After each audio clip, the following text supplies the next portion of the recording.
যেখানে সুবিধা সেখানে সংবিধানের কথা বলবেন, আর যেখানে অসুবিধা সেখানে সংবিধানের বাইরে চলে যাবেন।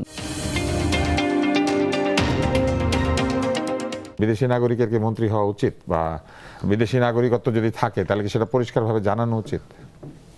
আমি তো মনে করি অবশ্যই জানানো উচিত।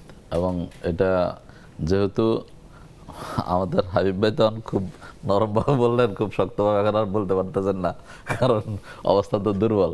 কারণ হচ্ছে যে আমাদের সংবিধানের মধ্যে, বাইরে তো সবসময় সংবিধানের দোহাই দেন, এবং সংবিধানের বাইরে এক চুলো নড়বেন না। আওয়ামী লীগের মতো, ওবায়দুল কাদেরের মতো বলেন সবসময় সংবিধান পালন করতে চান, সংবিধানের ভিতরে থাকতে চান।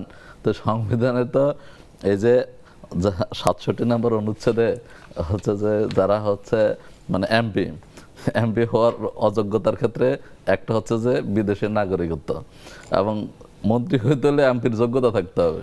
তো এমপির যোগ্যতা থাকতে হবে মানে হচ্ছে বিদেশের নাগরিকত্ব থাকা যাবে না। কিন্তু ভাইরা কিন্তু সে জায়গাতে আসে এখন, মানে সেটা কিন্তু সংবিধান আমাদের যদি সালাউদ্দিন আহমেদ থাকতো তাহলে খুব ভালো হইতো। সালাউদ্দিন আহমেদ তো মানে সংবিধান করতে বলতে মানে মুখে ফেনা তুলে ফেলেন। তো এই যে নিয়োগ দিলেন প্রতিমন্ত্রী হিসেবে, তো ওনার এই সংবিধান জানা আছে, এবং সংবিধান অনুযায়ী তো এটা তো লঙ্ঘন হচ্ছে।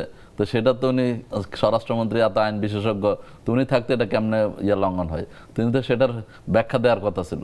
তো সেটা না দিয়ে এখন যদি প্রতিমন্ত্রী যদি জিজ্ঞাসা করে যে কোন বেড়ার এটা পড়ছে, মানে এত জ্বালা এত তো উনি যদি বাংলাদেশের না মন্ত্রী হবেন, প্রতিমন্ত্রী হবেন, এত যদি খায়েশ থাকে, তাহলে উনি ওটা পদত্যাগ করতে সমস্যা কি? এবং যদি এতটুকু কমিটমেন্ট না থাকে, তাহলে যে আমার দেশের সিকিউরিটি কোথায়? আমার দেশে সে যে আবার আমার দেশের তথ্য উপাত্ত যে দেশের কাছে শেয়ার করবে না, অন্য দেশের প্রতি তার লয়ালিটি আছে, সেখানে যে আমার সিকিউরিটি থ্রেটে পড়বে না, সেটার কি গ্যারান্টি আছে? তাহলে তো তাকে অবশ্যই বাংলাদেশের লয়ালিটি শো করা উচিত। এবং যা করছেন, আগে ছিলেন উনি এখানকার ব্রিটেনের একটা পার্টির দায়িত্বে ছিলেন, নেতৃত্বে ছিলেন, তো সেগুলো তো ওনার, আপনি যেটা বললেন যে তার বায়োডাটার মধ্যে সেগুলো দেওয়া আছে, তো তাহলে তিনি থাকতে পারেন, সমস্যা নাই। কিন্তু এখন যেহেতু তিনি এত মানে এই চেয়ারের প্রতি তার আকর্ষণ আছে, বা বাংলাদেশের প্রতি তার, বাংলাদেশের মন্ত্রী এমপি হওয়ার মতো তার খায়েশ আছে, তাহলে সেগুলো ত্যাগ করতে সমস্যা কি?